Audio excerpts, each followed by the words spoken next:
And we're back. And is it a guest episode? No. No. We are keeping you waiting once more. And we're very prepared as always. So we're on episode 6 now, which is crazy that we've managed to keep this up for 6 weeks. Um, Although we were on a wee consistent run of posting on a Wednesday, this is going to go out on a Thursday. So I know you're all quaking your boots waiting for it, but it will be out tomorrow morning. Don't you worry. But we're going to chat about winter golf, particularly around practicing, talk about our gym routines, setting goals. We're going to get into all of it. But firstly, before I don't forget, like I did a couple of weeks ago, we're going to talk about last week's golf action. So as always, I'm going to go pan to Jordan. Well, I'm not going to pan, but I'll hand over to Jordan, and he can he can give us. To be fair, we saw a bit more of it this week than just Jordan and Rob did, who are usually our reporters every week. But yeah, Jordan, go Yeah. for it. Challenge Tour Grand Final in Spain, Mallorca, I think it was. And obviously the top 20 from the Challenge Tour Order of Merit get their DP Tour card. It was actually really interesting. I watched it at work on Sunday. And it's so A hard intense job.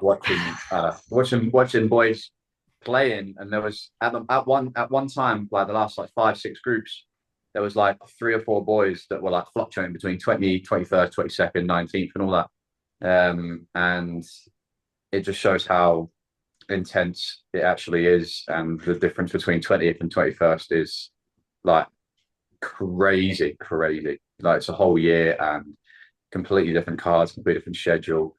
Guys that got their tour card are going to fly out to Australia in a couple of weeks and burn Australia. Guys that didn't have got to wait till next year to play in South Africa on the Challenge Tour. So unless they get some provisional status and stuff like that.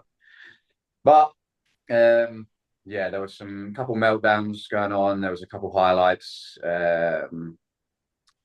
But yeah, I mean, there was a couple guys that made bogey on the last that moved them from like 19th to like 22nd, and then there was one guy, was it the German fellow Lucas Metz, who was like finished about 2 hours before the final groups, and he was stuck on 20th and just had to wait to watch these boys finish, which I can only imagine having to watch boys try and wanting them to make bogey for your card instead of you actually playing and trying to make birdie. But I think there was Yeah. one Swedish fella on the last hole, hit it into like the bunker on the left, then fatted it out of the bunker into another bunker, then fat it out, put it onto the green, made double, and he went from 20th to like 23rd just on that last hole. Oh, So it's commiserations to the Swedish bloke. the Swedish. Swedish bloke, yeah. But no, but different because there was a Swedish guy that actually did finish 20th, but it was a different Swedish guy. Okay. So yeah, but then James Morrison winning was pretty cool, right? Yeah, with his son on the bag, that's pretty cool. Did you see he said he applied for Waitrose jobs or something? That was his last. He said that was going to be his last tournament. That was going to be his last one. Hmm. That's crazy. I mean, I remember when I caddied in the DP World Tour, there's a funny story about that as well. Twice. My God, you, you get you When get I mileage out caddied of that one, twice. Ethan. I caddied twice, but I've not heard this story, and I'm being Oh, serious. tell it, Ethan. oh Tell it. no. Oh no, it's not even a funny story. Anyway, we'll get into it at a different stage, but basically I was caddying twice on the DP World Tour, and we're on the range, and as Ethan says, right, he caddied twice on the DP World Tour, right? But he actually only caddied in one event. He only said it twice because it was 2 courses in the one event. Ah, it was the ISPS Handa in Northern Ireland, and they play it on Galgorm Castle and Mazarine. And I think it was Rob asked me like a couple months ago. He's like, "You caddied twice," and I was like, "Yeah." And he's like, "When was the second time?" And then that's when I of had to admit course. that it's actually just 2 courses. But And who was the poor guy that had to put all you for? Billy Gill, he's a good English player. He's on the Clutch Pro Tour actually. He was on Europro when Europro was going, so Hmm. caddied for him, and we're on the range at Galgorm, and James Morrison was flushing it, and he Really? actually, I think he finished like third or fourth that week, but just in the few days warming up, um, it was like his ball striking was so good, so it's crazy to think back to that. Maybe that was 3 or 4 years ago to him potentially working in Quite kick Waitrose. off. Well, Yeah, obviously he won. I think he won 2010 and 2015 on tour. Um, I think he won the Open de España actually. I could be making that up, but I think he actually did. Spanish Open. 2015 Spanish Open. Yeah, Could be making Thanks for that the translation. could be making that up. I'm good, mate. Yeah, Don't worry about me. yeah. But he won two events anyway. So yeah, to think he's went from that to I saw he said in his interview about it was like almost like a free hit, and then he went into the last day going, actually, no, I do care about this and want to do well. So Exactly. it's good to see him keep his card. It's funny how every year it comes down to like one shot. Hmm. Imagine that. It's just you just know before you start the year that that 20th spot is going to come down to a guy making power bogey Mhm. Yeah, on the last hole. sickening. Yeah, and that's what It, Jordan was saying about when you have it, at least you have it in your hands and you can sit back and it doesn't matter what other guys do. But if it comes down to them having that one shot to get you Mhm. in as well, like that just must be No, but the crazy worst feeling. thing was right. It was Johan Rubala was playing with the Swedish fella who doubled the last, but they were playing together and they were both like 19th, 20th, 21st and like chopping and changing. So one was making par, one was making birdie, one was making bogey, one was making par. So they were like next to each other, no, like watching them play and they're playing with them, knowing that what they're doing is affecting where they sit in the rankings as well, which I thought was so cool. Yeah. The other positive stories, even though none of us are Scottish, but I said we spend a lot of time in Scotland. Three of us live here. Rob basically lives here. And there's three Scottish guys got their card. David Law, Ewan Walker, and Dan Young. I think. And Dan Mhm. Young qualified at Dundonald for the Open when we were there that day. I remember that. So Yep. I think are they the first ones to get their card since Ewan Ferguson got it a few years ago? and Craig Howie, yeah. Craig Yeah, Hoy you were Craig, yeah. 2022, I think, on something like 21. 21, that. yeah. 2021. Yeah. That's Yeah. quite a good old. That's quite a lot of Scott. I mean, Cammy as well. So it's. I mean, that must be Yeah, to get a big actually old on tour, cohort. yeah. Yeah. That's Yeah, good. For three of them to come through Challenge Tour, that's pretty impressive. Yeah, and Cammy's going to be on. So, yeah, that's a good success story. I was going to say to home, but we can Yeah. call it home. We've been here 8 years, so What's um, mad about like these guys are all the same generation. Like Hmm. if you think of Grant Forrest, Ewan Mm. Ferguson, Bob Mack, uh, Craig would have been counting in that, Daniel Young, all these Yeah. guys. Hmm. Like Bob Mack never actually made the European team amateur championship team Wow. in, what was it, like 20, must have been 2018 or something, Yeah. because the six other boys were like that good. Like it's mhm. just it's just like London bus, isn't it? Just guys lift each other and then they're all on tour. It's a It's good just point. you get a culture going with some of your best mates and it can just Yeah. happen. You get a target out there to follow. It's Yeah. exactly that. Maybe Ethan and James need to buck up their ideas and roll there. One of Yeah, us needs to same stop. generation. Yeah, you're not a tourist, though, are you? That would You be are the Now I good. know why we're generation. not on tour, Jordan, because No, that's these very true. cunts Sorry, were. yeah. Yeah, we're holding you back. Oh, yeah, Must be. Next year, all four of us could be on the DP World Tour. You never I was know. gonna Yeah, you never say. know. And You how never do we know. get there? Through winter practice. could There we be. go. That's a Oh, good very nice good. segue. Look at Yeah. that. Will you be caddying for Ethan? Uh, I caddy for you. You've got fewer clubs, to be fair, so a bit easier to carry. International bag. But yes, we're going to talk about winter practice in this episode. I think it'll be quite interesting to get the viewpoints from four of us because we all disagree on most things, but also we're on different schedules and having two tour pros and two not tour pros. It might be quite interesting to get into it. So, um, yeah, just as kind of an overview, we're getting back into winter golf now. Me and Kemp have been playing winter league for the team, Oh yeah. which is, I mean, we're still taking it very seriously, obviously, Campbell, Oh, aren't we? oh, it's 2 for 2. We've got to take it serious. Yeah, but it's not exactly, I mean, we're spending a lot less time on the course. I can't remember the last time I played golf after work, on the golf course, but what about yourself? Me? Yeah, I mean, it's always a you've not weird been time of working year. though. Well, it's always a weird time of year because the events stop and the next event for us isn't probably until kind of April. And we usually do play quite a lot over the summer. So I do kind of tail off until Christmas and then kick back in January, February. But this time of year, yeah, it's good because you start actually just playing golf and enjoying golf rather than playing and practicing for an event at the weekend. I Hmm. played a couple of times this week with Jordan, and it's actually been good just to enjoy golf for what it is. And if the weather's good in this time of year, it's great. Um, Other than that, I'm sure the rain sessions will kick in, but I'm not the Yeah. biggest fan of winter golf, I can't lie, but it's Yeah, I think it's a weird time of the year because I struggle to have motivation. I think during the summer I'm like, oh, when it gets to October, I'm just gonna start working on things and mhm. get myself ready for like 4 or 5 months in advance. But at the minute, I'm yeah lacking a bit of motivation to actually go and work on anything.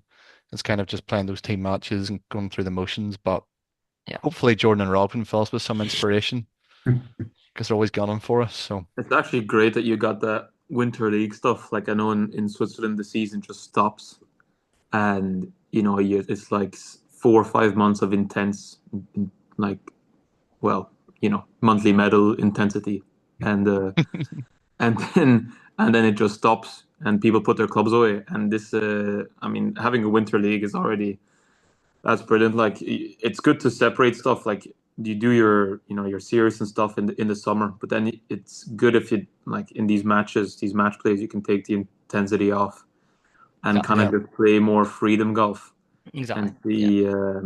see, which is quite hard to do. So it's good yeah, to have In the like a season. system in place where you can yeah, get that definitely. done. I think the format helps as well. So me and Kempo, we play for the club, and it's a four-ball format. And as you say, I mean, it's a bit less pressure anyway because it's not. It is still golf. We're quite fortunate the weather's been decent. We're playing on full greens. We're still playing what feels like golf, but Mhm. it's we can be aggressive, and if he's out of position, then I'll hit one on the green. Instead of going out in singles matches, it's a bit more intense, and yeah, so it's And I nice to have, I have a have bit to of say that semi-serious I golf. I don't know about you feeling pressure, but Ethan is the most competitive person in the world. So you do feel the pressure. Trust me. He does give me some weird looks when I miss a free footer or a four footer. In fact, I had a putt for the win on the 16 from about, in fact, no, he had one from about 10 feet and I had one from 6 foot and he missed his putt. So I had this straight up the hill. Uh, I read it as right to left, Ethan read it as straight. I went right edge and it horseshoe back to me and I turned around to look at me, he'd already walked off the green. So he wasn't too pleased that he had to play the 17th, which he made a great par and won. So, it still keeps the competitive juices going. But like you say, also it reminds you why you play golf. It reminds you that it's still very fun because in the season sometimes you get dragged into just preparing for tournaments and not actually enjoying it. Yeah. So and it keeps you playing, which is what Yeah, one of the keeps things you in winter golf swinging. is exactly. Keeps you swinging, but hopefully we are to keep telling myself this will be the winter that I actually go all out and do it, but we'll get into that. So in terms of this time of the year, at the end of the year, do you set goals? I suppose it's different for you and for Rob and Jordan because your golf hasn't necessarily stopped, whereas for me and Kimbo it's slowed down. So how do you view this time of the year? Are you going straight into technical stuff, or are you because you're still playing events and things like that? How does it really work? Take it away, Jordan.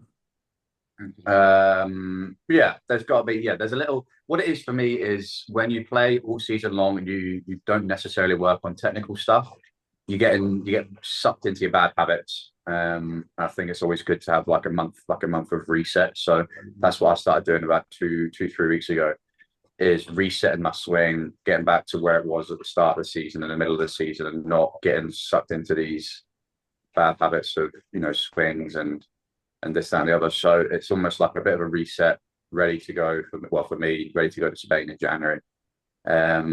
So yeah, it's always important to have like a reset and get back to thinking about technical stuff. Obviously, you think about technical stuff when you're playing as well, but the bad habits tend to creep in a lot more because you're playing a lot more instead of practicing all the time. Yeah. Like I was at the range today and I was horrendous, just awful. Just didn't like. I was trying to make the right moves, this, that, and the other, and I just couldn't do it. So I hit like 50 balls and I just came home. Are John, you I play with you on Monday, and I've never seen someone hit the ball better in my life. Yeah, I played pretty well on Monday. and are you working Runs a on bit. these things? Are you working on these things with a coach, Jordan, or how Yeah. are you So I've doing got it? my coach David Burns. We had a lesson last week, and we do like in like uh virtual like coaching lessons and videos and stuff. So it's always good to have that kind of aspect when I'm not seeing him, to know that I can just send him a video and he can tell me. if I'm doing something right or doing something wrong or what I need to work on. But I think it's really important to have a focus and actually have something to work on your swing, because then as soon as you start just swinging and hitting golf balls, that's when you lose it and you get back into bad habits. So I always, even when I'm playing in competition and stuff, I'll always have swing thoughts. Usually when I'm playing competitions, it is just one swing thought, because it just, although I'm focusing on the shot that I've got, I still want to focus on putting a good swing on it and actually making sure I can execute the shot that I've chosen to hit. Yeah. Obviously condition dependent, blah blah blah. But yeah, I think it's a little bit for me. These kind of months leading up towards the end of the year and then the start of the new year, a bit more technical, getting my swing back to where it needs to be for ready for pretty much the start of my season, which will be in January. Cool. Rob? Same for Rob as well. Like Rob, you'll know, like the season for Rob won't really switch off at the moment. Maybe like over Christmas, like December time. Yeah, yeah. Well, I'm gonna have like this kind of mini season from last week, having been my first event back, until like mid-December, trying to play golf through that, and then kind of see where we're at mid-December. And what you do is you look where things are, where you are, what happened over the last 2.5 months, and then you got to make a plan. You just got to put in, and then you put in systems that help that plan, and then you get better. So let's say, okay, struggling a bit off the tee. Okay, so or you want to get a bit better off the tee. Okay, first things first. You have to bring it down. Is the driver, is that the right, like, do I have the right driver in my hands? Have I got have I got the right equipment for it? So okay, go do ring up Titleist. Right, guys, can I come in, check out, driver, what's going on? Let's hit some balls, see what the spin rates are, see what's going on. See if the club's Other actually brands are available, by the way. Yeah. Well, that's what I did. I went on Monday. Just did a quick checkup of all my clubs, and I've got a couple of new ones coming. So yeah, it's always good. You're right, Rob, to make sure that you've got the bags set up.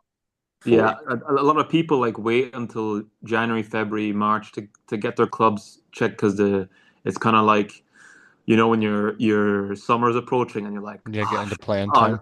oh Yeah. shit, I've not done my crunches. Yeah. And then suddenly you're doing 2 gym sessions every day, doing cardio in the morning, and you're trying to get that summer body, and like it's just, you're gonna break down. You got Yeah, we do. You already skipped. Is that what you're doing for your gym routine? Because that's what we're going to talk about after this. Yeah, you're just doing crunches twice a day. Yeah. Just that's all I do, with 1,000 crunches a day. It's massive. Yeah. See, we always get our equipment in March because we don't want to scratch him through the winter on the mats. So there's a different, Yeah. different. It's different. Yeah, It's different when you're playing for 11. We haven't got access to a Tati Store van. We've got one set of irons every 5 years. You So can go to Greg Law and get fit. Do you have a Cobra Turvan? Yeah. yeah, But you're right. But Rob's right in the sense of, you get your equipment too late, because it takes you a month to get used to your new Agreed. equipment, just because it's new. It's exactly what I did this year. You want fresh grooves, right, for your wedges, right? And you get them in April, but then it takes you a month to get used to them. So that's May done, and then suddenly it comes to June, and then you're like, you almost miss, you miss 2 months of, and it might take you longer than a month to get used to. You know what I mean? So getting used to them now, practicing with them, because you might make swing changes with your current clubs, then you get new clubs, and then your swing changes might not help with them. New clubs might not help with swing changes. So Well, the new clubs might even change your swing a bit. If you go Exactly. heavier shaft or something, everything you've worked on, then suddenly just doesn't matter. Yeah. it's not So gonna you would work. say December time is the best time. If, like, I'm going to get new irons and a new driver. Is December time the best time to do it? Oh Christ, work is going well, isn't it? Well, Have I've not had Christmas. new irons for 7 years. I think my driver's 5 years old. You need a new driver. Although I'm hitting my driver good at the minute, but yeah. Great age. I've got 716 AP2s, and it's 2026, so that's good. No, I've got. I mean, the start of this season, I changed my irons in April, about 2 weeks before the first event of the season, and started hitting shots, and they just weren't right. They were too upright because I was trying to hit shots right, and they were going left. And I actually ended up asking ChatGPT which irons I should use for the first event, and it said to use my old ones, and I played really well. I told you we were playing an event. I don't know where we were playing, but I said to you, I said, please put your Mizuno irons back in for this, because you are. I mean, I think it was once it's in your we're head, playing the team tournament. we were playing the team tournament. It was the first event of the season, and I had no confidence in these irons. And yeah, I swapped them out, and when your old irons were fine, and then I just sold them back. So yeah, like you say, you need to kind of put a strategy in place with your equipment as well. It's not just a right, we'll go and buy some new irons, and you need to see some real improvement. And I didn't, and I still bought them. So Those are right Yeah. for not getting fitted, though. To be fair, say again. those are right for not getting fitted. Well, I just went with the specs that I had on my old irons, but in a new iron. I know, a silly. I know. And there's no excuse. There's no excuse. Rob is like, yeah, you just pulled irons off the shelf and just gone with it. No, I just ordered what I had. I ordered 2 degrees upright, half an inch long, and they were not right. So Fair Yeah. enough. serves me Um, right. Those are right. So going into, I mean, this time of the year, outside of golf, this is kind of when I'm going to the gym, bulking up a bit more and trying to get my strength. I'm going to try and be a bit more golf focused this year, obviously. I think before I've just neglected leg day because I can't be bothered, to be honest.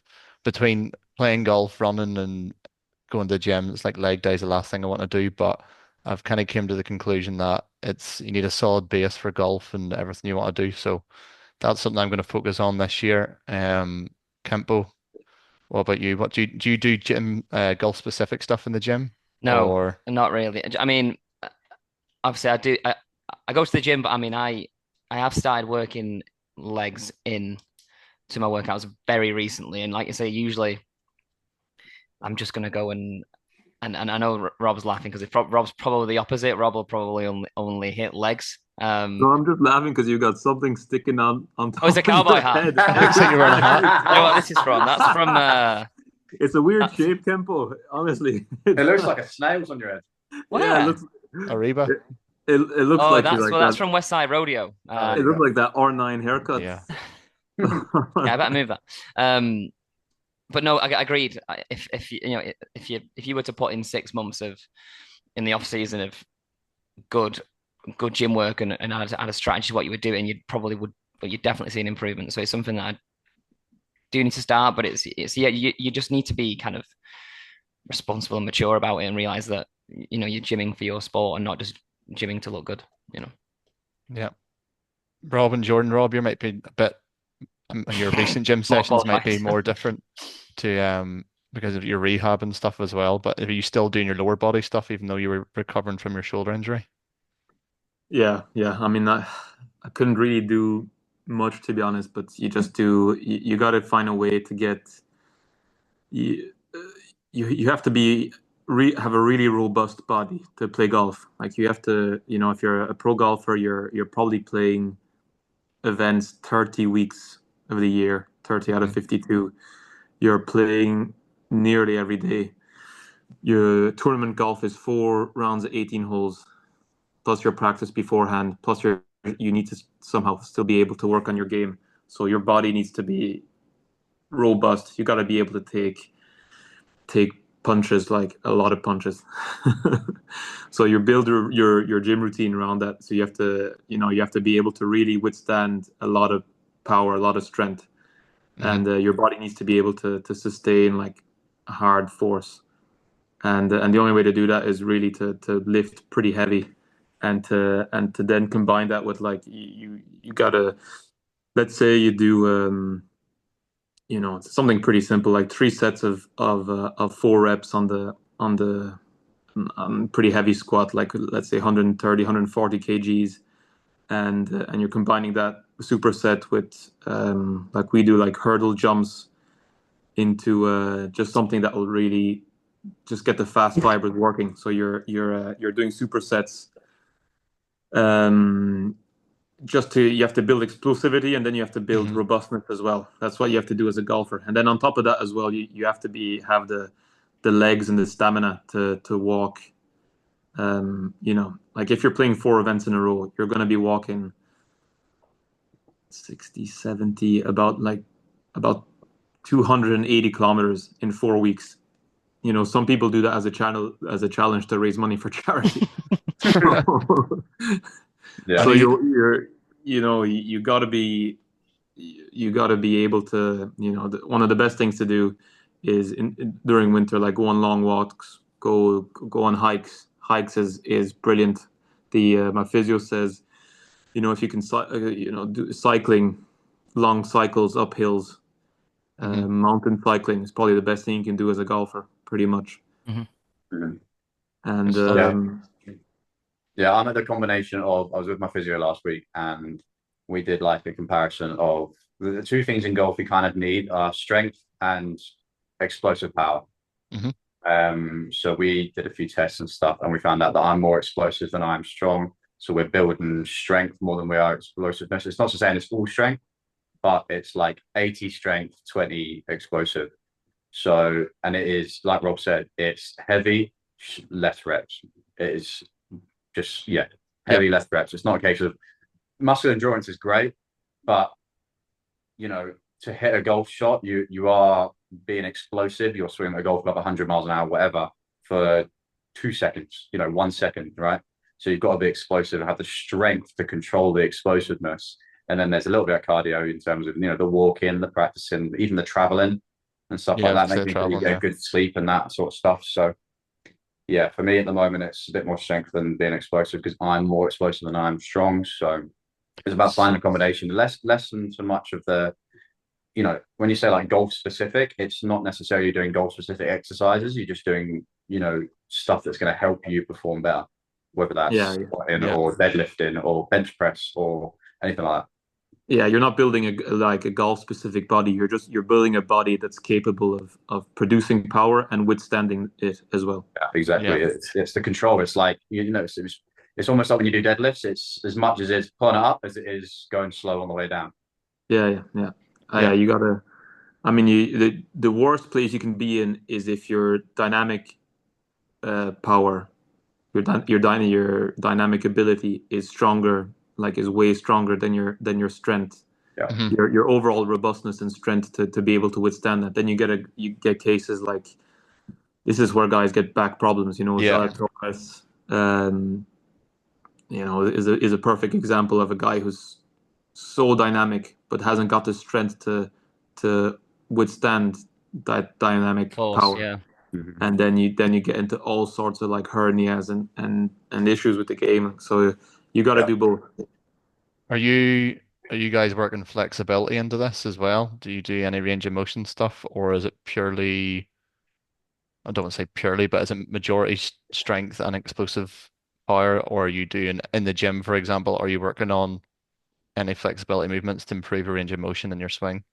No, well, it's like one program but two separate parts. So you've got like your strength bit, and then you've got like your flexibility and stretch. So you can, you do your flexibility and stretch to stretch the muscles, to stretch the fibers, and then you do the strength and the explosive stuff to, kind of, to make those muscle fibers stronger that you've just produced by stretching and stuff like that. Not necessarily stretching, but you know, exercises that promote elongating muscles. Hmm. Because and then I think it's always good to do them both at the same time, although it can be quite long. But Yeah. when you've got the amount of time, if you've been there for an hour or two, it's important to do both. If you can't do one, then you do strength one day, and then the following day you do your stretches, and then you do the strength, and then so you can do both. You don't have to do both at the same time, but you can do one day and one the next. Stretches might only take half an hour, 45 minutes, but you can do them at home as well, right?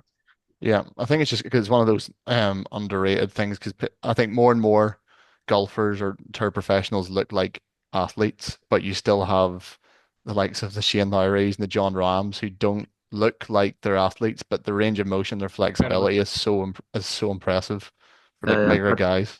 I think there's stuff you don't see on TV, like if the amount of time you spend preparing your body. So if I like just an example today, playing in the event. So I'm playing at well, even I'll take yesterday's tee time. I was playing at 6:50 was my tee time. So alarm clock's like 4 a.m. You're doing so I've got like obviously I'm my shoulder, like most guys on tour will have an injury somewhere that they're taking care of, so that you have to prep in the morning. So I wake up, so you do your 20-25 minutes of your actual warm up, then I have to go into another 20-25 minutes of getting my shoulder warmed up to be ready to um, to sustain what's about to happen, like hitting ball like a driver at 120 miles. So you're doing like 45, 50 minutes of warm up beforehand. Then when you're on the range, you're taking like electrolytes. You're on the course. You're taking so many supplements just to keep your body at like a just energized, just ready to take on to be as strong at the first hole as the 18th hole. So that's you're working on your body during 5 hours while you're playing, and then after you play, you've got like 30, 40 minutes of mobility work just to cool down the body, make Mhm. sure it's moving right. You're Mhm. you're working so much on your body. And in this game, it's actually wild. And like half the golfers around, if you see people back home, they just rock up to the first tee without hitting balls, play their 18, and then into the pub, and then they wonder why you're not getting any better or why you're not hitting the ball longer. Yeah, they Yep. wonder why they It, played shit for the first 6 holes.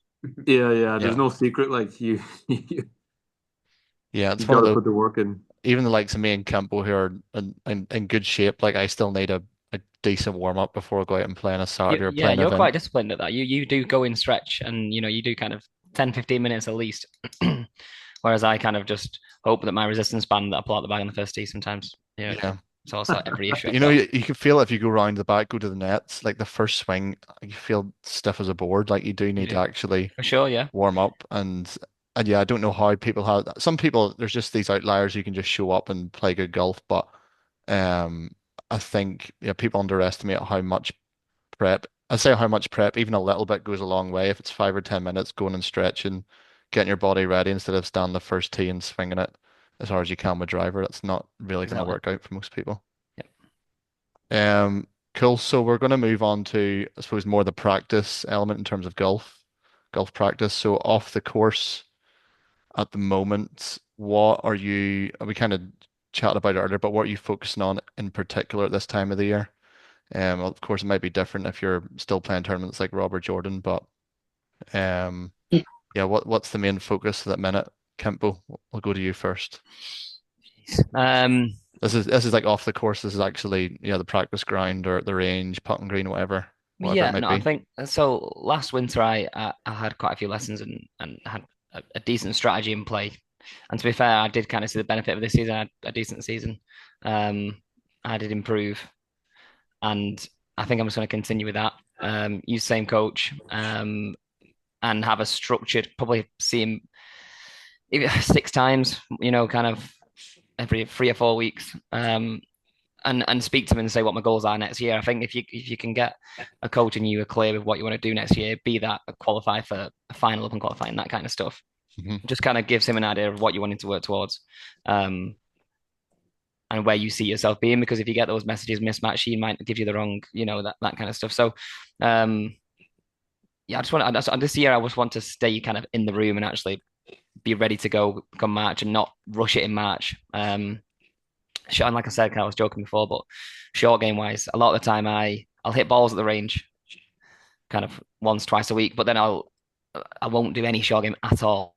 And it takes me so much time to get my feel back on the season. So, um, we're at a good club this year with good facilities, and I think we need to utilize some chipping green and keep that going through the winter. Yeah. Kind of similar for me, although I need to get a coach first. That's probably a good first step. I need to actually this year. I mean, when I was back home, I had a swing coach who looked after me for a few years and then went to uni and then it's just been like bandage jobs since where Was I'd he? speak to a Was few it? Was people. it Stevie Wonder? Was it? No. So asking guys in the golf team for pointers and stuff. Obviously, we all know about golf, but in terms of long-term swing building, I really need to get back into having a coach and someone I can be accountable to. I think that's the main thing because I'm somewhere in the middle. You have people who just go to the range and hit 100 drivers, and you've got people who've got a proper plan, and I'm somewhere in the middle. If I had a coach who was giving me something to work on, I would check in with him every month. Obviously going to make me better, so I don't know why I'm not doing it. But also with that, I just need to sort my putting out. My putting wasn't terrible this year, but it's one thing it gets around to October every year, and I'm like, Ethan, you hit the ball drive it pretty well, hit the ball okay. Like there's no real concerns. It's mainly putting, and I noticed that when I'm playing the top events that I'm just not holding anywhere near as many putts as the other guys. And I just need to get my technique sorted. So that's something I need to tackle early this year. Jordan, Well, uh, off-course practice for you? Oh, right. Sorry, I did actually cut out there, to be fair, for a minute. So I was struggling to get back on. What? Yeah, so we enjoy. All right, we'll bring it back up to speed here. No bother. Yeah, go on. Uh, me and Kemp were just chatting there about this time of the year what we're going to start working on and looking towards next year potentially. Yeah, based on this year, what did we think not so good need to work on, or yeah, what we're committing to in terms of off-course practice, so at the range, putting green, chipping green, Right. whatever. Yeah, yeah. For me, like I said earlier, just not change my technique, but refining the other bits and bobs that I've done last year, not falling back into those bad habits. And then just doing performance-based stuff, distances and out on the course and whatnot. So I think it's important not to neglect actually playing golf in the winter, especially here. I think a lot of people can get sucked into the range just because it's cold and it's easy to hit 100 balls than it is to go and play 9 holes. I think it's one of those things where yes, you're going out for a bit of exercise, but it's still important. And obviously the greens aren't good, and you're playing off mats, but it's still important to still play golf. There'll be guys that won't play golf for ages, go to the range, and then they'll come back and they'll almost like forget how to play golf, Hmm. which I think you can forget pretty easily. So again, just keeping that up and actually just playing every now and again, still just to make sure you're not losing, the shot shaping, the shot making, the decisions, and this, that, and the other. And yeah, you're not worried about your putting, you're not worried about short game because you're off mats, but still getting the shots right. So I think that's really important. And then yeah, for me, just getting it's almost like I'm doing what you guys are going to be doing in the new year. I'm doing that now, so I'm getting ready for January. So I'll see my coach maybe once every 2-3 weeks, and obviously keep in contact with him uh, just through this app that we've got. And I see my physio once a month, and I see psychologist once a month as well. So it's all kind of just like planning me now because I'm still working to the end of the year. I'm still just planning, and obviously come the new year, that's when it all kind of kicks in. So yeah, I'm just pretty much prepping for Spain in January now. Cool. Rob?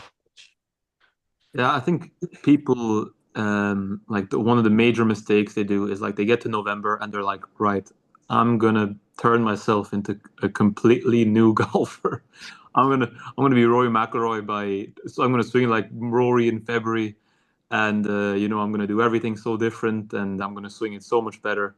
And that's probably one of the worst things you can do because then you get to February, March, and you've got like no idea what you're doing because you're so confused Yeah. and what you were doing well, you don't know you're not doing well anymore, and what you were doing bad is even worse. So like the best thing you can do is at the end of the year is first thing is just to write down this is what we did. Remember last year, we are just like, okay, what did we do really good? Okay, what was like a huge what's your strengths? What are you beating the field at? Like what is taking Hmm. you to the next level? Because if you're gonna make it, if you're gonna be any good in this game, you have to be really good at something. And that's probably the number one thing I'd be working on is or if you've got two things that you're really good at, I would just keep those are my first two things that I'd be working on the list. I wouldn't go straight to my biggest weakness and try and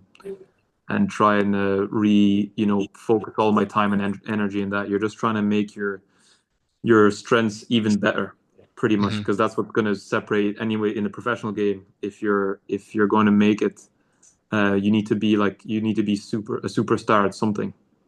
Yep. And so we were like, okay, your iron game is like world class. What we got to make sure is that stays world class throughout. Not that you put all your time in putting and chipping, and then suddenly your iron game's not as good, and then you're average at everything. So Yep. your weakness gets a bit better, but then your super strength gets worse, and now you've got nothing really to fall back on. You need if you driven it really well this year, keep driving it. Don't like go into your irons and then suddenly you can't drive it anymore, and then you're completely lost. So make sure your strengths are your strengths.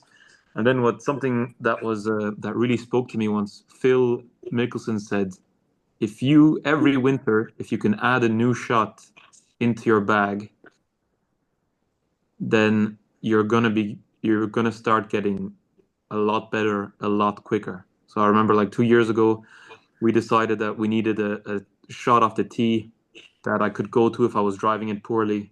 Hmm. Like not just something that you fall back on and like a heel cut or whatever, like like a proper fairway finder that you can commit to. So we built that up during the winter, and then it's mad how you just add another weapon to your arsenal. Yeah.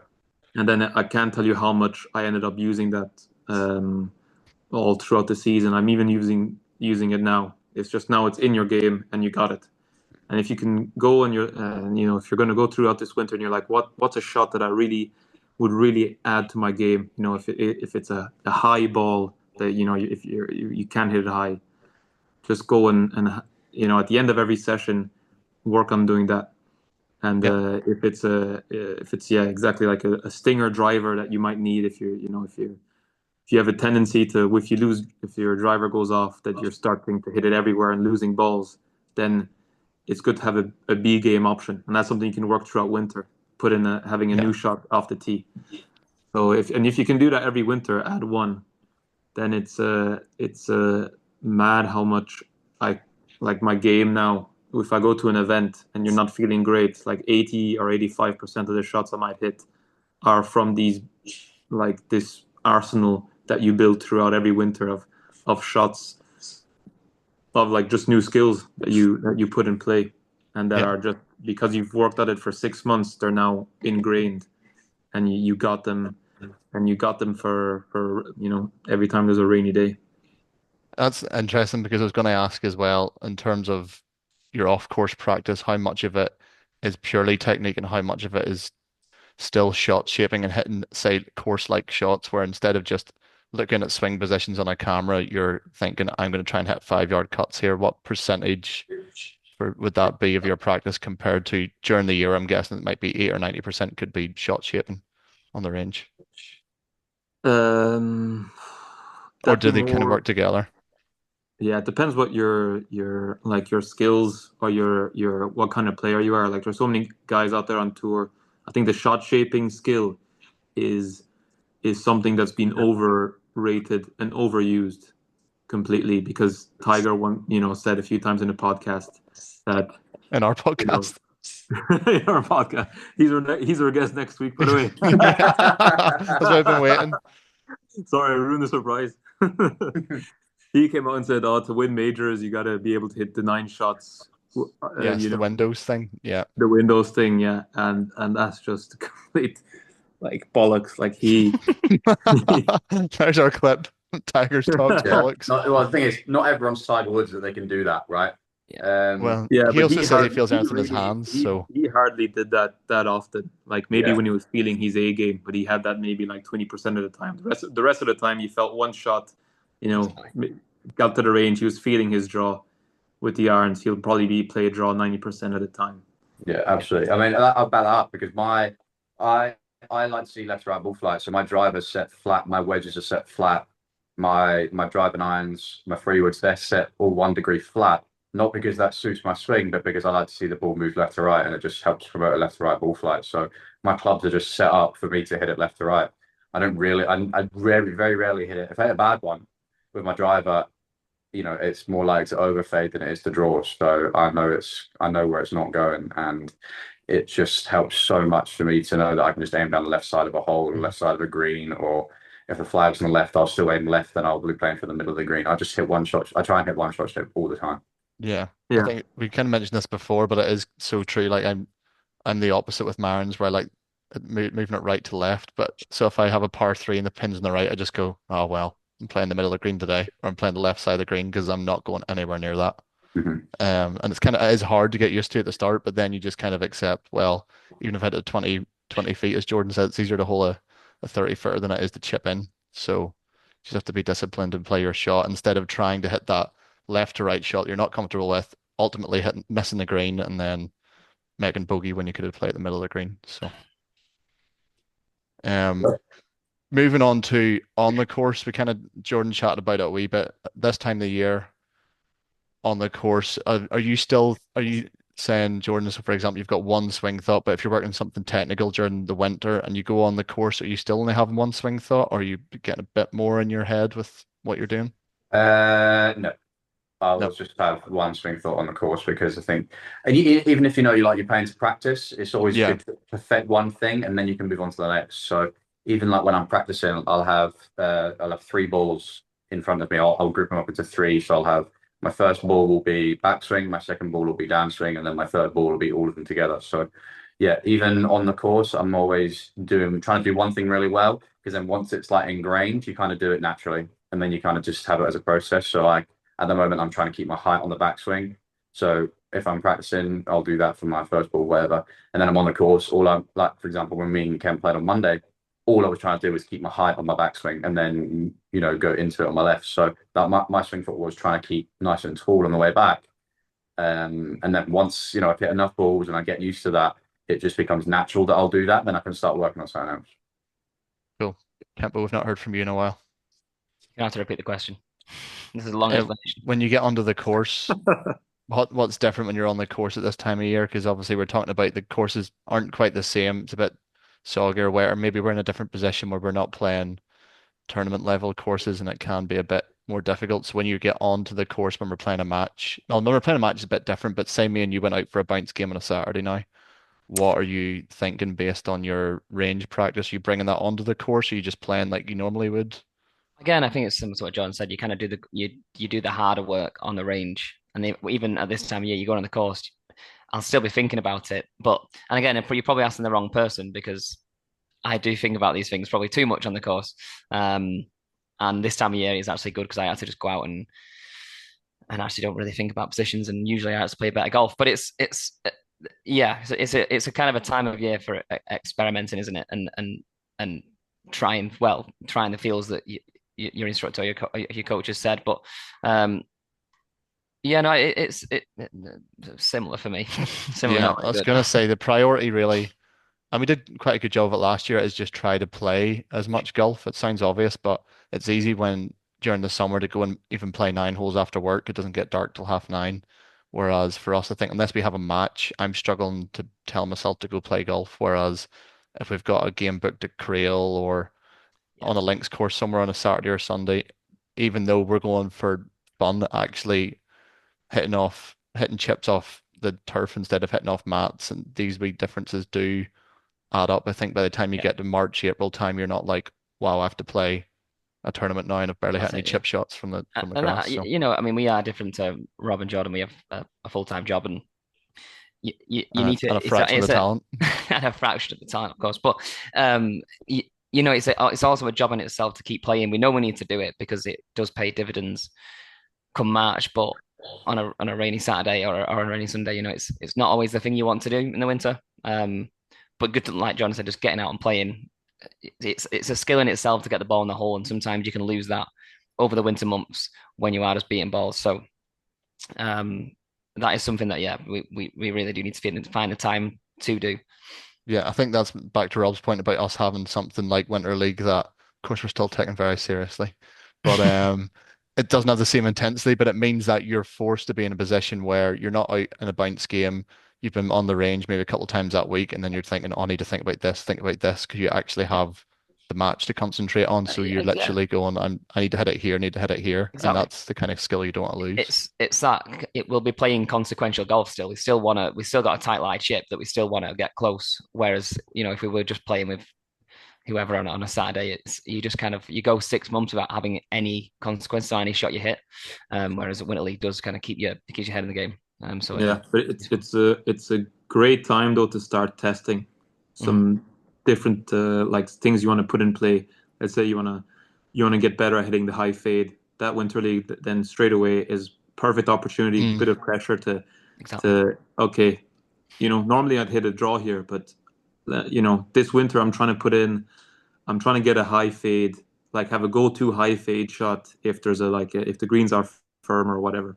So the Winter League gives you a really good chance to just actually train that Exactly. mm. in a low intensity, but still a little bit of pressure environment. So you've not now got an opportunity to put that in play. I remember um, Bernd Wiesberger. We had his performance coach. We did a bit of work with him, and he told us they'd pick out 2 or 3 events during the year that they'd call kind of nearly sacrifice events. Hmm. So the way the schedule would work, they'd pick a few events where they'd be like, okay, coming into this stretch, you need to start building these shots into your game. And the best way to train that is at certain tournament. I'll always remember this because it was brilliant. They said that they picked like the Czech Masters uh, was on before the Scottish Open, British Open, Irish Open stretch. And so even though it was like 30 degrees and a tree-lined course, he went out there and he was having to hit like stinger fades and let's say like high draws or high fades holding the greens or like he was really trading shots that had nothing to do with that course but that where he was training himself to get ready for Yeah. the Scottish Yeah. and then the British at the Czech already and then so Oh. when he got to the Scottish he felt ready. He felt like he was already trained for, and he finished like I think he ended up actually making the cut, finishing like 35th. But he didn't. He wasn't a point of. Sometimes you sacrificed events to get yourself ready for an important stretch like that, and you end up finishing like sixth Yeah. at the Scottish and like 15th at the Open. That's gonna really upset our Czech Republic fans. You would just sacrifice Sacrifice. that tournament every year. I can just imagine Ethan's face where if I've hit a shot into a green and missed its way out, drying on. Well, Rob said to experiment with more shots.